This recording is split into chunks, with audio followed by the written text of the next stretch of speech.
नमस्कार, मैं Brajesh Rajput talk time में आपका स्वागत करता हूं और आज के हमारे एपिसोड के जो मेहमान हैं वो बहुत खास हैं।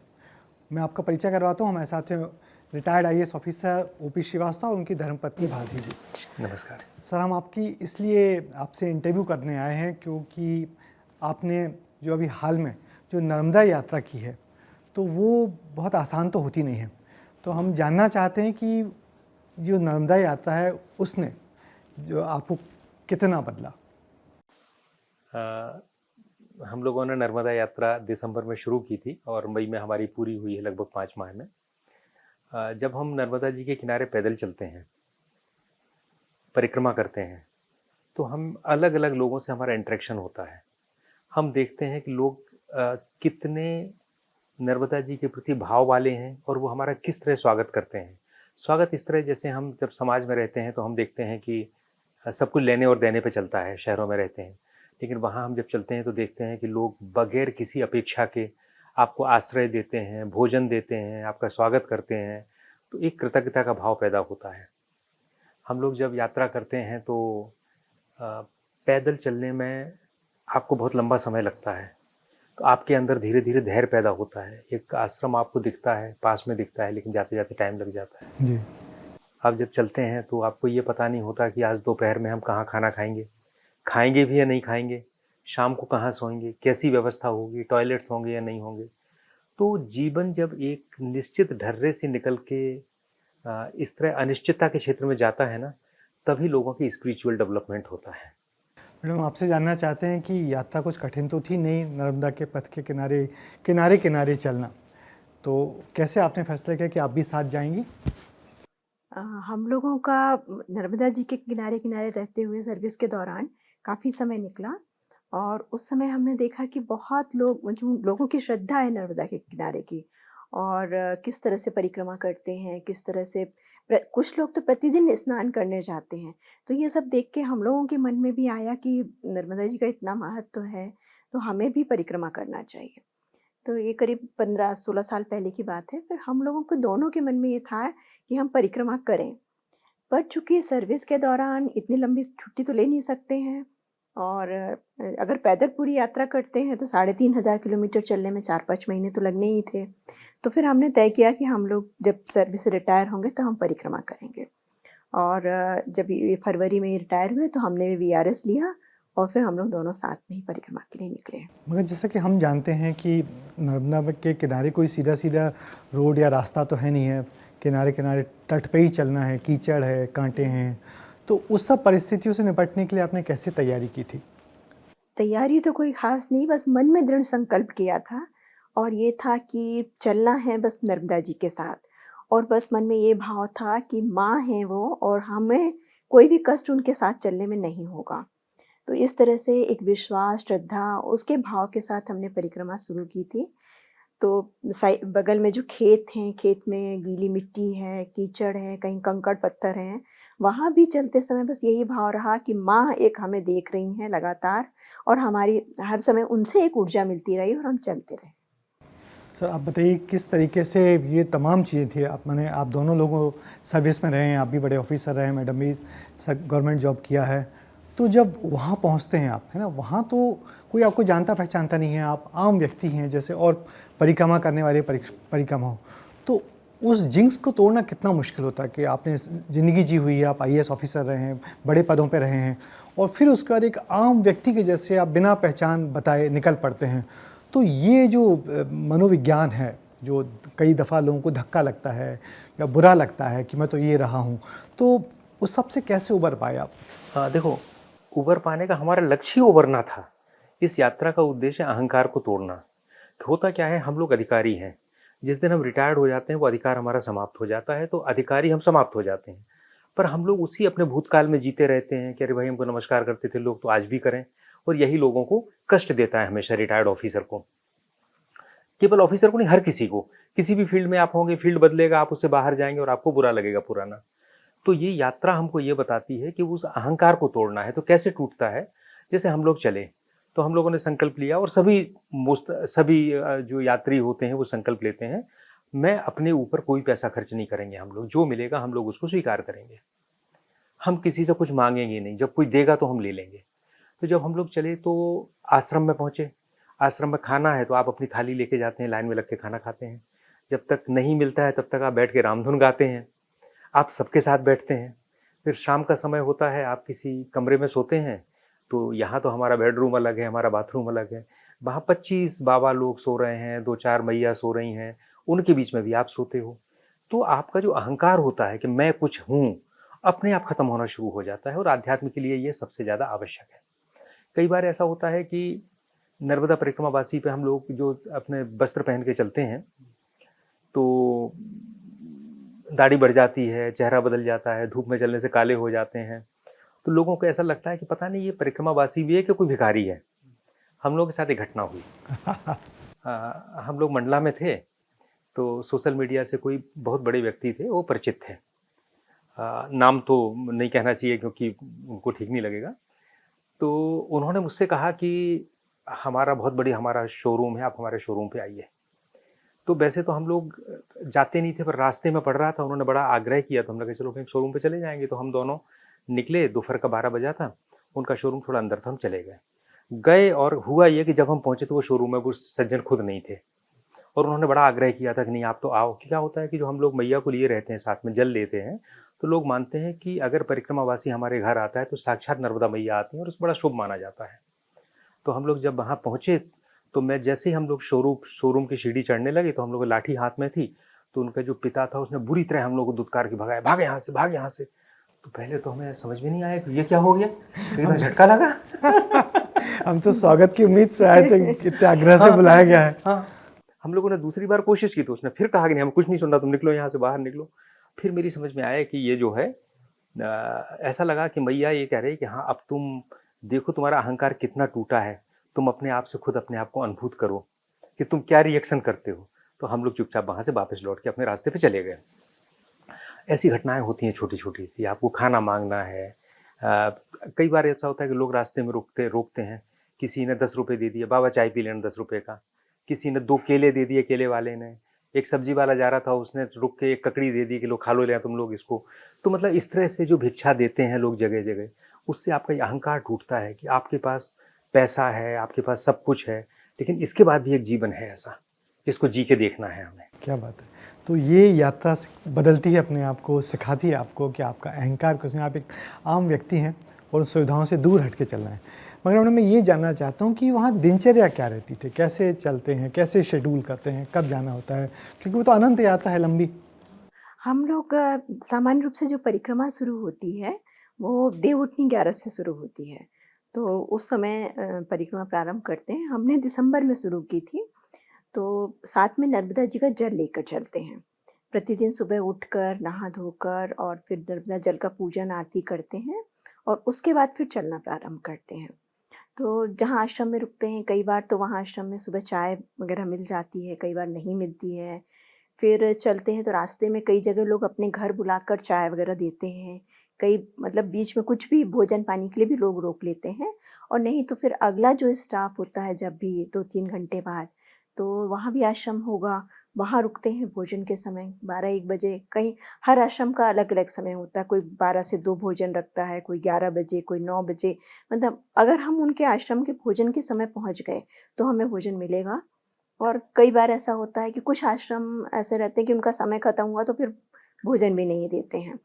और कुछ आश्रम में संत अगर चला रहे हैं तो वहाँ आप किसी भी समय जाएंगे, आपको भोजन वगैरह की तो व्यवस्था ये भी तो मिलती तय नहीं है। होता कि इतनी दूरी पे आपको मालूम होगा कि कोई आश्रम है, लगातार चलते जाना है हाँ, आपको, चलते कभी जाते आश्रम हैं, कहीं मिल जाता है आश्रम, नहीं भी मिलता है। फिर ग्रामीण लोग भी बुलाते हैं। जैसे ही शाम होने लगती है तो अक्सर क्या होता है, सूर्यास्त के साथ हमें परिक्रमा बंद करनी होती है। तो जैसे ही 5-6 बजने लगते थे तो गाँव से निकलने वाले लोग बोलते हैं अब अंधेरा हो रहा है, रुक जाओ, हमारे घर रुक जाओ, आपको रुकने की व्यवस्था कर दें। भले वो कितना भी गरीब है, लेकिन वो आपके लिए अपने घर के दरवाजे खोल देता है, भोजन पानी की व्यवस्था करता है। पर अगर हम सोचते हैं कि अब थोड़ा और चल लें, अगली जगह पहुँचें, तो आश्रम भी जगह-जगह बने हुए हैं। लोग बता देते हैं, तो लोग भी गांव के बता लोग देते बता हैं कि देते अब हैं, आप यहाँ नहीं रुकेंगे तो इतनी दूर इतनी जाके दूर आगे आपका चले जाएं। आश्रम है। और कुछ तो गाइड हैं, मार्गदर्शिकाएं हाँ, हैं, मार्गदर्शिकाएँ हैं, वो कुछ भी ऐप हैं। भी बने हुए हैं, तो उनसे भी हमें पता चल जाता है कि आगे कितनी दूर पे आश्रम है। सरकार भी बड़ी कोशिश कर रही है कि नर्मदा किनारे एक पथ बनाया जाए जिसमें जो परिक्रमावासी हैं हम नरसिंहपुर उसको परिक्रमा बोलते हैं, तो परिक्रमावासी हैं, तो उन लोगों की सहूलियत हो, तो क्या ऐसा कोई अभी पथ बना है या बने तो फिर कैसे बनना चाहिए? देखो, नर्मदा जी के किनारे 3 तरह का है। एक तो ये है कि हम नर्मदा जी के जल के बिल्कुल किनारे-किनारे यानी तलहटी में चलते हैं नर्मदा जी के साथ में, जी, तट तट और पे ही। बिल्कुल तट पे, और या फिर जो कगार होती है, कगार के ऊपर चलते हैं जिसमें नर्मदा जी के हमें दर्शन होते हैं।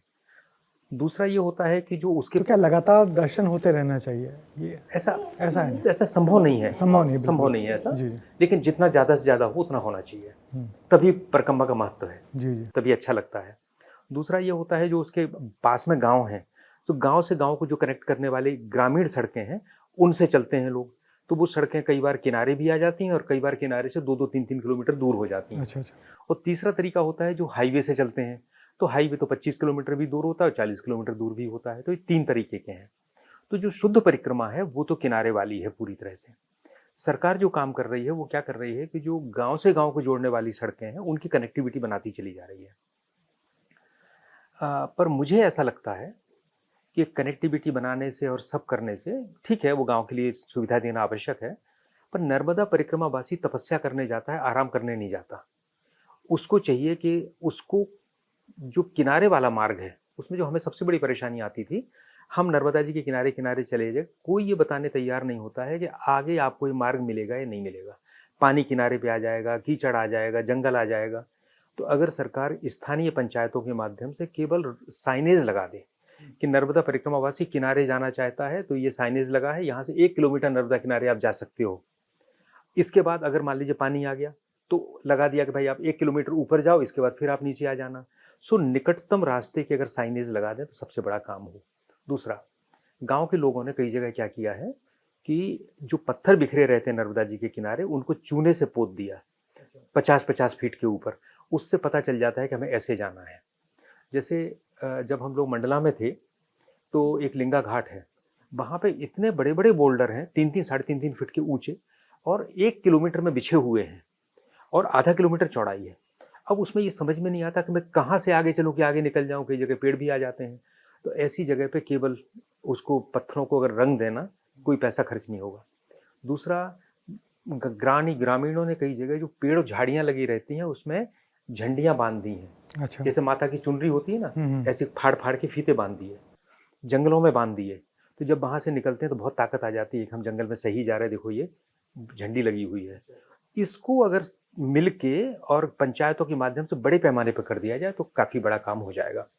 और एक बड़ा महत्वपूर्ण है, किनारे पे जहाँ पे नर्मदा जी का तट है, वहाँ पे खेत हैं, और खेत वालों ने बिल्कुल किनारे तक ऐसा कब्जा कर लिया है कि वहाँ से 1 फुट भी जगह नहीं छोड़ी। और यहाँ पे नरसिंहपुर में तो मैंने देखा कि ना केवल कब्जा कर लिया है बल्कि उसमें करंट भी लगा दिया है, जिसको बोलते हैं झटका मशीन। जी, जी। तो फिर आप बिल्कुल नहीं चल सकते, बड़ा खतरा हो जाता है। तो कम से कम नर्मदा जी के किनारे एक 5 फीट की पट्टी, वो तो वैसे भी नर्मदा जी का क्षेत्र है तो उसमें तो ओपन रखना है, उसको छुड़वा दे सरकार। तो ये पट्टी छुड़वा दे, साइनेज लगा दे, और पंचायतों से कह के जो पत्थर है उस पर रंग करवा दे। इससे ज़्यादा जो असली परिक्रमावासी है उसको इससे ज़्यादा कुछ नहीं चाहिए। बिल्कुल, बिल्कुल। तो ऐसे बहुत सारे लोग, जैसे आपने बताया, लोग मदद करते हैं, खुद ही मदद के लिए आगे आते हैं। तो ऐसा कुछ और कोई आपको वाक़या याद आ रहा हो कि लोगों ने आगे आके आपको मदद की, जो आपको लगा कि कोई मदद करने वाला नहीं है? कोई ऐसा आपको वाक़या याद आ रहा हो? हाँ, ऐसे तो बहुत वाक़ये हैं, जैसे वाक़ये हैं, हम लोग, गाँव का नाम तो मुझे एकदम याद नहीं आ रहा है। हम लोग रात में पहुँचे, तो क्या होता था कि हम लोग 3 बजे के बाद जनरली नर्मदा जी के तट से ऊपर आ जाते थे, क्योंकि जब अंधेरा हो जाता है तो फिर आप नीचे नहीं चल सकते। बिल्कुल। एक दिन हम लोग चलते-चलते हो गए लेकिन नहीं आ पाए ऊपर, जगह नहीं मिली। तो हम लोगों को उस दिन एकदम अंधेरा हो गया था। फिर हम जिस गाँव में पहुँचे उस गाँव में आदिवासियों के जो गाँव हैं उसमें जनरली आश्रय स्थल नहीं होते, और मंडला डिंडोरी तरफ के जो आदिवासी लोग हैं उनका बहुत ज़्यादा उतनी श्रद्धा नहीं है जितनी ये निमाड़ वगैरह में रहने वाले, किनारे रहने वाले लोगों के हैं। ओके, और ओके। उसका कारण है, ये लोग समृद्ध हैं, हाँ। वो रुक आ सकते हैं, वो बेचारे गरीब हैं, दूर-दूर झोपड़ियाँ मंडला बनी हैं, डिंडोरी वाले लोग आदिवासी गरीब हैं। बहुत गरीब हैं, जी, और बहुत इस गरीब तरफ हैं। समृद्धि आ गई है ये निमाड़। बड़वानी तरफ जाते हैं तो समृद्धि आ जाती है, नरसिंहपुर में समृद्धि है तो लोग काफ़ी कुछ करते हैं। तो हम लोग ऊपर पहुँचे तो बस कुछ नहीं था, अब समझ में नहीं आ रहा था किससे कहें। तो हम लोगों ने पूछा तो पहले तो लोगों ने मतलब कि भाई आप देख लो ऐसा कर लिया। फिर आखिर लोगों ने कहा नहीं आप मेरे घर आ जाइए। तो लोगों ने ऐसा रुकाया और ऐसे अपने घर में रुकाया, खाना खिलाया, और फिर एक ने किया तो दूसरे ने भी बुलाना तो आप लोग कभी परिचय दे पाते थे या आपसे पूछते थे कौन है आप लोग, कैसे? नहीं, हम लोग कोशिश करते थे कि हम लोग परिचय ना दें। अच्छा। कि मतलब बहुत ज़्यादा पूछने पर भी थोड़ा बहुत बता देते थे, पर सामान्य रूप से परिचय नहीं देते थे। तो लोग कहते हैं चलते चलते पैरों में छाले हो जाते हैं, कांटे लग जाते हैं, तो वो तमाम चीज़ आप लोगों के साथ हुई क्या? हम लोग जूते पहन के चले थे तो कांटे तो नहीं लगे और छाले भी वैसे नहीं हुए, थोड़ा बहुत ऐसा लगा, तो वो भी थोड़े दिन बाद अपने आप ठीक हो गए। छाले की विशेषता ये होती है कि शुरू में 7 दिन में छाले होते हैं, फिर वो फूटते हैं, फिर वो बट्ट बन जाती है जिसको हम लोग कहते हैं, फिर वो दर्द नहीं करती। तो शुरू का 15 दिन जो यात्रा होती है ना उसमें ये तकलीफ होती है, वो फिर एक तो तरह से आदत लोग है। कहते हैं कि मैया परीक्षा लेती कि आपकी कितनी हिम्मत है। यानी शुरुआती मुश्किलें हाँ, होती हैं, फिर वो अगर आपने वो सह लिया तो फिर पूरी यात्रा आसान हो जाती है। दिग्विजय सिंह और उनकी पत्नी अमृता राय ने 2017 में नर्मदा की परिक्रमा की थी, तो मैंने उनसे भी ऐसी ही बात की थी। तो उन्होंने बताया था कि तमाम इलाके में वो लोग जब निकले हैं तो उनमें से नरसिंहपुर वालों ने बड़ा प्रेम और स्नेह दिया। तो उन्होंने कहा कि वही इलाका हमको ऐसा लगा जहाँ बड़ा प्रेम उमड़ता है लोगों का। तो आप लोगों का ऐसा पूरे जो इतनी लंबी पट्टी है अमरकंटक से लेकर खंभात की खाड़ी तक, तो वहाँ कौन सा आपको इलाका बहुत अच्छा लगा? देखो मैं एक इलाके की बात नहीं करूँगा, क्या होता है गांव से गांव में डिफरेंस होता है। जैसे मैं कहूँ कि हमको मंडला में और यहाँ पे कई जगह बहुत प्रेम मिला, लेकिन उसमें ऐसा गांव भी मिला एक जिसमें जब पानी मांगा तो गांव वालों ने पानी देने से मना कर दिया, और हम लोग एक चबूतरे पे बैठने के लिए करने लगे तो लोगों ने कहा नहीं यहाँ नहीं बैठो, आगे जाओ, वो सरकारी स्कूल है उसमें जाके बैठना। तो ऐसा गांव भी मिला। तो मैं एरिया नहीं कह सकता हूँ, लेकिन ये कह सकता हूँ कि मतलब हर कोश पे बदल जाता है। हाँ। हाँ, एक बात ज़रूर है, जब हम गुजरात जाते हैं तो वहाँ पैसा बहुत है लोगों के पास, तो आश्रम है वो बहुत समृद्ध हैं, बहुत अच्छा खाना खिलाते हैं, सब करते हैं, लेकिन फिर वहाँ पे इंस्टीट्यूशनलाइज ज़्यादा हो गया है, पर्सन ख़त्म हो गया है। यहाँ पे पर्सनल अफेक्शन ज़्यादा है। हमें मध्य प्रदेश में इंस्टीट्यूशनलाइजेशन कम है। इसीलिए मैं एक बात और कहता हूँ, अभी सरकार जगह जगह नर्मदा आश्रय स्थल बना रही है। मेरा व्यक्तिगत मानना है इस यात्रा को करने के बाद, जैसा मैं सड़क के बारे में कहता हूँ कि जो सड़क बना रही वो काम की नहीं, काम की वो है जो किनारे वाली है। अभी हम जब चलते हैं तो गांव वाले ये कहते हैं कि नर्मदा मैया के मेहमान हैं, हमारी जवाबदारी है कि हमें को रुकाएं। तो वो अपने घर में रुकाते हैं, मंदिर में रुकाते हैं, धर्मशालाओं में रुकाते हैं। जैसे ही सरकारी आश्रय स्थल बना देगी, समाज को लगेगा ये तो आश्रय स्थल वाले लोग हैं, तो समाज इससे कट जाएगा। तो मुझे नहीं लगता कि सरकार को ये सब इस धंधे में कूदना चाहिए। समाज को आगे करके कुछ करना चाहिए। समाज के लोग इतने समृद्ध और सक्षम हैं, पर जैसे कहते हैं कि हर यात्रा आम आदमी को बदलती है, बहुत कुछ सिखाती है। तो मैं आप दोनों से अलग अलग पूछूंगा कि पहले सर आप बताइए कि इस यात्रा का निचोड़ आपकी नज़रों से क्या है? आपने क्या सीखा, क्या पाया? देखो, इस यात्रा से मैंने ये देखा कि मैं जिस दुनिया में जी रहा था लगातार, उसके अलावा भी हमें ऐसा लगता था यही दुनिया है, इसके अलावा कोई दुनिया नहीं है। और बाकी जो हम बात करते हैं कि बड़ी लोगों में प्रेम होगा, करुणा होगी, ऐसा कुछ होता नहीं है। लेकिन जब जाके देखा तो लगा नहीं, ऐसा है। अच्छा, मैं ये नहीं कहूँगा कि नर्मदा किनारे वाले आपस में नहीं झगड़ते, बिल्कुल होगा, लेकिन उनका जो नर्मदा के यात्री के प्रति जो व्यवहार है, उसने हमें एक अलग संसार का दर्शन कराया इसमें पूरे में। आपका क्या निष्कर्ष है मैम? आप बताइए कि आपने एक तो क्या जाना? सबसे बड़ा हमें ये लगा कि जो हम लोग समाज में जब रहते हैं तो बहुत सारी चीज़ें जोड़ कर रखते हैं। नर्मदा परिक्रमा में हम लोग 5 महीने रहे, चूँकि हम अपना सामान खुद अपने साथ लेकर चलते थे, तो वो सामान हमने सिर्फ 1 जोड़ी कपड़े और 1 ओढ़ने बिछाने का, इतने में ही हमारा पूरे 5 महीने का जीवन निकल गया।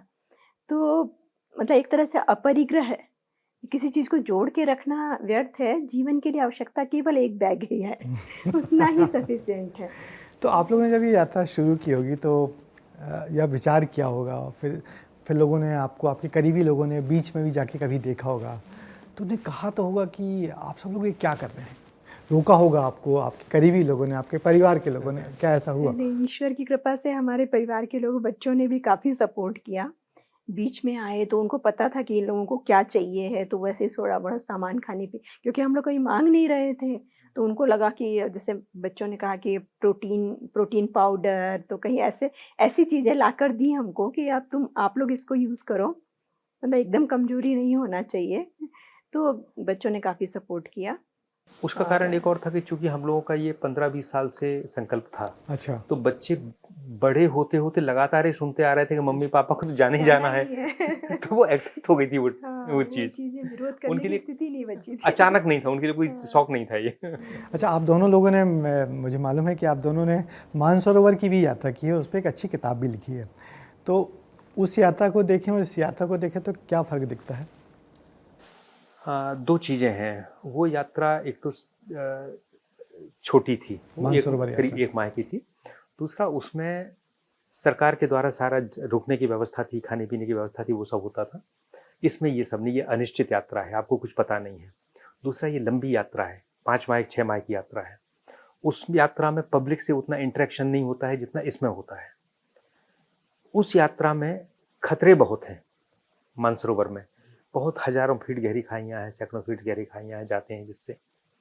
यहाँ पर उतना बड़ा खतरा नहीं है, लेकिन लगातार खतरे हैं इसमें। जैसे हम लोग नर्मदा जी के किनारे चलते थे तो बड़ी बड़ी घास होती है दलदल वाली, 5-5 6-6 फीट की। तो कई जगह 500-500 मीटर हम लोग ऐसे चले कि आपस में नहीं देख पाते थे, उसके अंदर घुस जाते थे। और कई बार ऐसा हुआ कि सामने से सांप सरसराता हुआ निकल गया।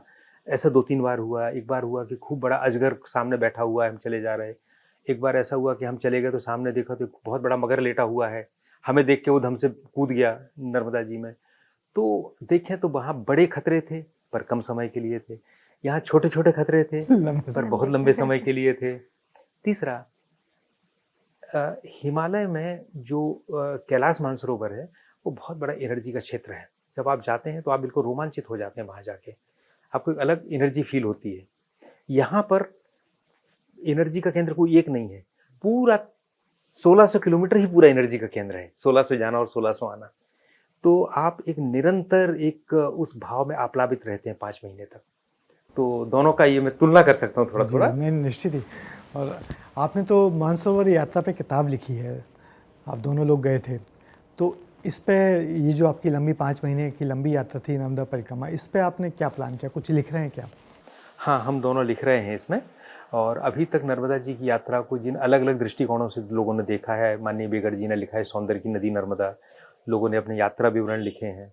हम लोग नर्मदा जी का जो आध्यात्मिक पहलू है कि नर्मदा कैसे यात्रियों को बदलती हैं, तो हम लोग आध्यात्म की नदी नर्मदा की शीर्षक से लिख रहे हैं। और हमारा जो ट्रैवलॉग होगा वो तिथि के अनुसार ना होके जो हमारी हमको जो प्राप्ति हुई है उसके आधार पर हम उसके खंडों को अलग अलग करेंगे। तो निश्चित ही आप जो ये इतना बड़ा बृहद अनुभव है आपका, तो कुछ और लोग जैसे हम जैसे कुछ और लोग मन में सोचते ही रहते हैं कि कभी एक लंबी यात्रा करेंगे, और ख़ासकर नर्मदा किनारे के लोग हैं तो कभी सोचते हैं नर्मदा परिक्रमा जरूर करेंगे। तो आप ऐसे जो बहुत सारे लोग हैं उनके लिए क्या कहना चाहेंगी आपकी? नर्मदा परिक्रमा जीवन में ज़रूर करना चाहिए, क्योंकि वो एक तरह से आपको कई जो गुण हैं उनको अपने आप से विकसित कर देती है। जैसे कि धैर्य आप में आएगा, आप चलते जा रहे हैं, आपको अपने जो आपका टारगेट प्लेस है वहाँ पहुँचने के लिए लंबा समय लग रहा है, दिख रही है वो जगह पर पहुँचने में समय लग रहा है, तो धीरे धीरे धैर्य विकसित होगा। आपको अनिश्चितता है पर उसमें आपकी ईश्वर के प्रति श्रद्धा भी आ जाती है। हम लोग दोनों चलते चलते कई बार गिरे पर बिल्कुल कोई भी ऐसी चोट नहीं लगी, कोई फ्रैक्चर नहीं हुआ जिससे हमारी यात्रा बाधित हो। तो ये भी एक तरह से ईश्वर की कृपा है, तो ईश्वर पर विश्वास भी आपका दृढ़ होता है। और हम यहाँ पर जब भी चलते हैं तो 2-4 किलोमीटर, मुश्किल से मुश्किल 8 किलोमीटर, पर वहाँ हम 25 किलोमीटर चले, कभी कभी हम 36 किलोमीटर भी चल लिए एक दिन में। तो ये भी ऐसा लगता है कि कहीं ना कहीं कोई शक्ति है जो उस समय हमें उतने चलने में हमें कोई किसी तरह की थकान महसूस नहीं हुई, और अगले दिन भी हम अपनी यात्रा को कंटिन्यू कर सके। अगर ये ताकत कोई ईश्वर की ना होती तो हम शायद अगले दिन इतने थक जाते इतना लंबा चलने के बाद। तो ये सभी चीज़ें हमें महसूस होती हैं। क्या बात है। तो निश्चित इन 5 महीने की यात्रा ने आप दोनों को बहुत कुछ सिखाया है, और जो कुछ सिखाया है वो आप लोगों के चेहरे पे भी दिख रहा है कि एक शांति चेहरे पे दिख रही है आप लोगों की, कि किसी भी चीज़ से कुछ एक विरक्ति का भाव तो निश्चित ही आप लोगों में आया हो कि हम हैं भी और नहीं भी हैं। तो निश्चित ही यही इस यात्रा का सबसे बड़ा मुझे लगता है कि एक सबक है, एक देन है कि जो बहुत कुछ सिखाती है यात्रा। तो निश्चित है हम सबको इंतज़ार होगा कि आपकी जो, आप बहुत अच्छे राइटर हैं, कई किताबें आपने लिखी हैं, तो इस किताब का भी हमको इंतज़ार होगा जिसका आपने बहुत खूबसूरत सा नाम दिया है कि आध्यात्म की नदी नर्मदा। तो आप दोनों ने हम लोगों के साथ इतना वक्त बिताया, अपना अनुभव शेयर किया, इसलिए आपको दोनों लोग को बहुत बहुत शुक्रिया, धन्यवाद। तो ये थे retired IAS officer OP Srivastava, उनकी पत्नी भारती श्रीवास्तव, जिन्होंने नर्मदा की इतनी लंबी परिक्रमा की है, करीब 5 महीने की, उसमें जो कुछ अनुभव उन्होंने पाया है विस्तार न्यूज़ के साथ साझा किया है। अब मुझे दीजिए इजाज़त, अगली दफ़ा किसी और ऐसी मेहमान से आपकी मुलाकात करवाएंगे, तब तक के लिए नमस्कार।